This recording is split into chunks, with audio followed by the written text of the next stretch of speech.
Nous avons vu comment déterminer toutes les primitives. Par exemple, si je prends cette fonction-là, f de x égale, pour cela nous avons déterminé une primitive, ou si on veut toutes les primitives, il faut rajouter une constante c.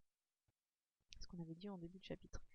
Donc cette constante c, elle prend n'importe quel nombre réel. Elle peut être égale à 3, c'est-à-dire que ça fait cette fonction-là comme primitive, elle peut être égale à 2.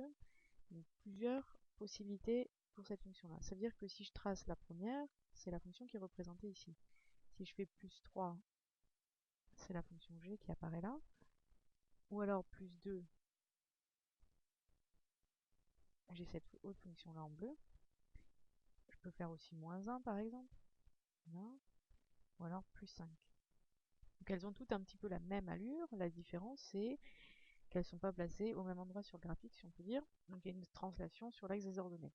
Alors, ce qui nous intéresse maintenant, c'est si je donne une condition, est-ce que je suis capable d'en trouver une seule? Si par exemple je vous dis, voilà, moi je veux celle qui passe par le point en moins 1, quand x vaut moins 1, elle vaut 5. Donc il n'y en a qu'une qui correspond, c'est celle-ci ici. Alors on va essayer, là c'est ce qu'on observe sur le dessin, on va voir comment on fait par le calcul. Donc si je rajoute une condition, je veux celle qui vaut 5 en moins 1. C'est-à-dire quand x vaut moins 1, je veux que la fonction vaille 5. Alors je sais que toutes mes primitives sont de cette forme-là, donc ensuite je vais remplacer. Qu'est-ce qui se passe? Je veux qu'en moins 1, elle vaille 5.